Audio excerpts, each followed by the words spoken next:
Reka nongere mbahe ikaze mwe barundi namwe barundi kazi mu makuru n'ibiganiro tubashikiriza kuri muresha kuri mukunda cyane ya Isange TV. Ndabahaye ikaze rero mu makuru n'ibiganiro tubashikiriza. Ndabahaye mwiriwe abandi ndabahaye mwaramutse bivanye naho muherereye. Iri niteka n'umunezero ntangere byo gusubira kubana namwe abanywanyi mukurikira amakuru n'ibiganiro tubashikiriza ku muresha kuri mukunda cyane ya Isange TV. Ndabahaye ikaze rero mu makuru yacu yo kuri uyu mugoroba.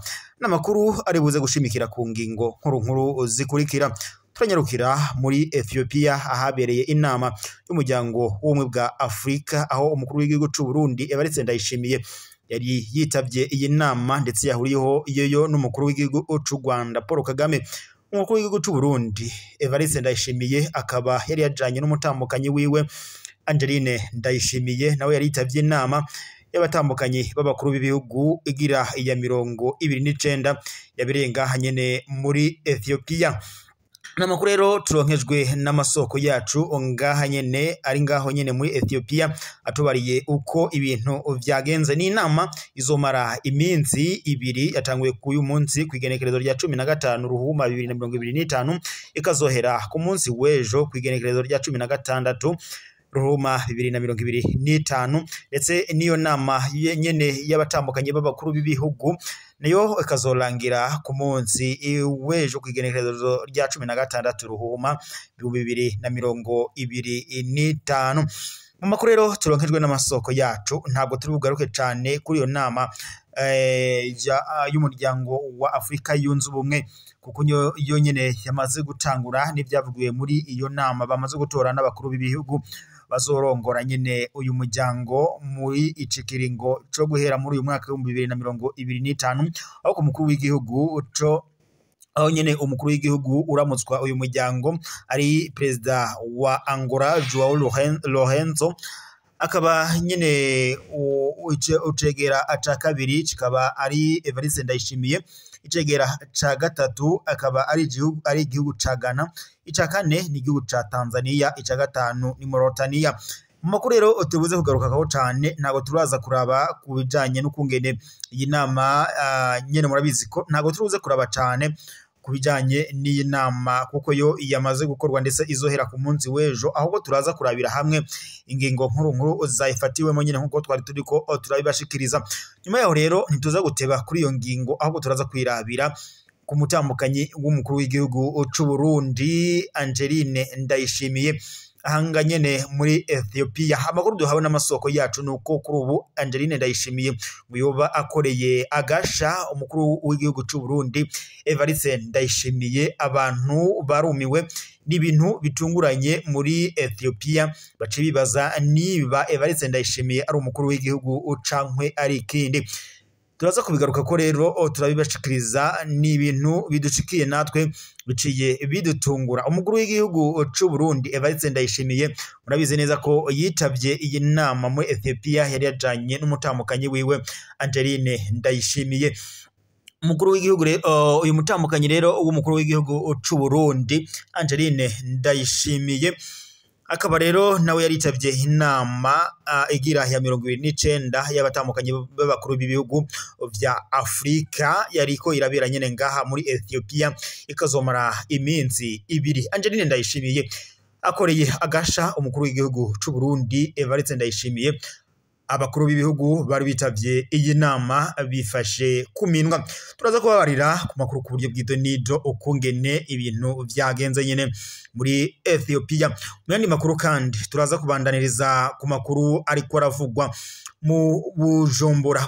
Hari amakuru twaronkejwe n'amasoko yacu atubarira ko hoba hari abandi barundi n'abarundi kazi boherejwe nyene mu gihugu ca Arabia Saudite aho baba bagiye kuronderayo ubuzi. Umuryango rero usanzwe nyene urabashakirayo ubuzi.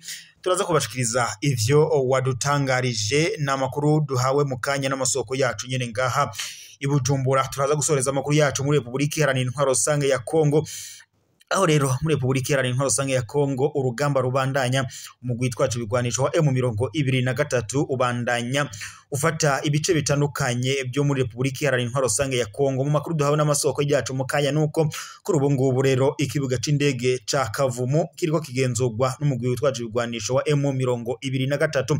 Nkuko rero umubizi uhera mu mpera z'umwaka wa 2021 ubwo umugwi witwaje ibigwanisho wa M23 wongeraga kwadukana ingwano muri Republika Iharanira Intwaro Rusange ya Kongo, uduce tutari dukeyi turamaze gufatwa n'uyu mugwi witwaje ibigwanisho wa M23. Hari n'amakuru ariko aravuga ko ubu ngubu Bukavu nayo yaba iriko iragerwa amajanja, ndetse binateye ubwoba ntangere Perezida w'u Burundi Evariste Ndayishimiye. Turaza rero kubigaruka ku makuru yacu ku buryo bw'idonido. Reka twigarukire rero mu makuru yacu, duhere mu makuru ariko aravugwa ngaha mu Burundi. Umukuru w'igihugu c'u Burundi Evariste Ndayishimiye ubwo yafataga indege yerekeje muri Ethiopia nyine ajanye n'umutambukanyi wiwe Angeline Ndayishimiye, hari amakuru menshi twaronkejwe ajanye nyine n'ukungene ibintu byo bihagaze ngaho nyine muri Ethiopia. Uti bite rero biravuga ko umukuru w'igihugu c'u Burundi Evariste Ndayishimiye yoba yagizwe icegera c'umukuru c'urongoye nyene umuryango ishirahamwe rya Afrika ry'umuryango wa Afrika ya Afrika yunze ubumwe, nkuko amakuru duhabwa n'amasoko yacu yagereye nyene iyo nama yari kubera muri Ethiopia yadushikirije. Hama rero mu makuru turonkejwe n'amasoko yacu kuri ubu biri kuvugwa ko umutambukanyi w'umukuru w'igihugu c'u Burundi nawe nyene mu nama yari yitavye y'abatambukanye b'abakuru b'ibihugu vya Afrika ngaha muri Ethiopia yoba akoze akantu kadasanzwe abatunguye abarundi, ndetse baciye bibaza niba ari Angeline Ndayishimiye cankwe arundi muntu. Namakuru rero duhawe n'amasoko yacu kuri ubu Perezida w'u Burundi akorewe akantu gadasanzwe n'umutambukanyi wiwe muri Ethiopia. Abakuru b'ibihugu vy'umuryango wa Afrika yunze ubumwe bari bitavye iyi nama baciye bifata kuminwa. Reka rero tubandanirize amakuru yacu n'ubundi kuyariko aravugwa ngaha i Bujumbura mu Burundi. Biravuga ko yaba ku yindi curo igira gatatu rero boba haba nyine ngo haba hongeye kurungika abandi bigeme ndetse n'abakenyezi mu gihugu ca Arabia Saudite kwirondererayo ubuzi. Imisore ndetse n'abagabo ngo bajanwa mu gihugu ca Qatar.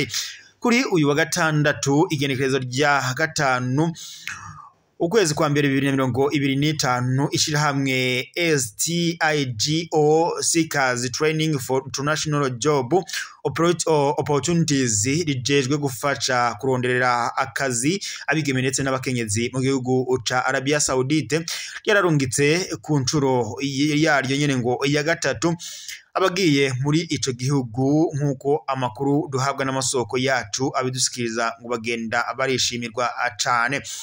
Iryo shirahamwe rero ari ryo urongoye rero iryo shirahamwe ari we Murerwa Solange asanzwe ndetse ari rongoye nyene yaganiriye n'amasoko yacu ndetse yatanguye avuga ko ngo yaje kuyagira nyene amasoko yacu atubera ko ngo ashimishwa n'intambwe ngo bageze ko aravye ivyo bamaze gukora inyuma y'iminsi mike batanguye nyene uyu mugambi, akanashimishwa kandi ngo nuko n'ukuntu abakozi b'iryo shirahamwe ngo bakirwa neza cane iyo bageze muri ico gihugu. Ivyo navyo nyene ngo biri mu bituma bishimira kuba nyene ngo bohereza abarundi n'abarundi kazi canke se abakenyezi n'abigeme kurondera ubuzi mu gihugu ca Arabia Saudite.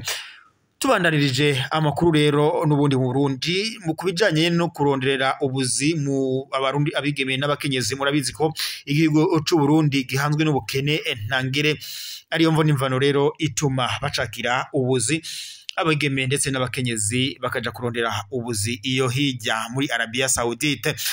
Tubandanirize amakuru muri Republika Iharanira Intwaro Rusange ya Kongo. Kuri ubu Republika Iharanira Intwaro Rusange ya Kongo intambara irabandanya, umugwi witwaje ibigwanisho wa M23 ubandanya ufata ibice bitandukanye byo muri Repubulika Iharanira Intwaro Rusange ya Kongo. Kuri ubu amakuru duhawe n'amasoko yacu nuko ikibuga c'indege nyine muri Repubulika Iharanira Intwaro Rusange ya Kongo, ikibuga c'indege ca Kavumu camaze kujya mu maboko y'umugwi witwaje ibigwanisho wa M23. Kuri ubu rero biri no kuvuga ko umugwi witwaje ibigwanisho wa M23 wategetse wasabye abanyagihugu bari muri ibi bice bitandukanye ngo na Bukavu ngo bishirire ko guverinoma ashasha bayirongorere ndetse ngo bahagenzure atawo bakomakoma. Niko amakuru duhawe n'amasoko yacu ngaha nyene ako ari muri Repubulika Iharanira Intwaro Rusange ya Kongo badushikirije. Reka rashimire mwese barundi namwe barundi kazi mwari mukurikiye amakuru y'ibiganiro twabashikirizaga kuri Imbonesha kuri yanyu mukunda cyane ya Isange TV. Ryari iteka n'umunezero ntangere byo gusubira kubana namwe wanywanyi mukurikira amakuru y'ibiganiro tubashikiriza ku Imbonesha kuri yanyu mukunda cyane ya Isange TV. Turabararikira amakuru yo mwijoro muraza gushikirizwa n'Imbonesha kuri yanyu mukunda cyane ya Isange TV.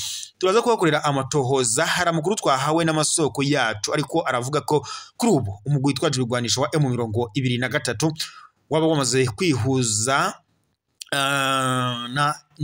n'umugwi witwaje ibigwanisho wa Red Tabara. Hari amakuru ariko aravuga ko ngo boba bariko barasatira kwinjira i Bujumbura nyuma yuko umukuru w'igihugu c'u Burundi Evariste Ndayishimiye yuriye rutemikirere yerekeza muri Ethiopia, akaba rero azaganuka ku munsi w'ejo aribwo inama y'umuryango wa Afrika yunze ubumwe izorangira. Ayo makuru rero tuyahawe n'amasoko yacu, turaza kuyakorera amatohoza, turaza kubashikiriza amakuru yacu kuri bw'idonizo y'ukungene ibintu byoba bihagaze kubijanye ni iyo migwi yitwaje ibigwanisho uko ari ibiri yamaze kwifadikanya bitewe n'ukungene nyene ngo Evariste Ndayishimiye yamayohereza abasoda amukinyegero bajya guhangana n'uyu mugwi yitwaje ibigwanisho na M23 nyene. Turaza kubakorera amatohoza tubashikirize amakuru kuri bw'idonido ukungene bihagaze mwijoro. Ntimuze kujya kure y'Imbonesha akure zanyu nkuko ari Isange TV yama ibashikiriza amakuru y'ibiganiro biba bigizwe ko umwanya kuwundi. Reka mbashimire mubandanye mukora sabone ndetse na partage maze mujye muri abambere kubona amakuru y'ibiganiro turashikiriza kuri Imbonesha kuri yanyu mukunda cyane ya Isange TV. Reka tube dusubikiye amakuru yacu ngaha, turaza gusubira mwijoro tubararikira kuza gukurikira amakuru y'ibiganiro biza kuba bigezwe ko muri ayo masaha. Reka rasozerere ngaha amakuru yo yaka kanya, turaza gusubira mwijoro. Imana ikomeze kubana namwe, amakuru yacu yo nagasaga.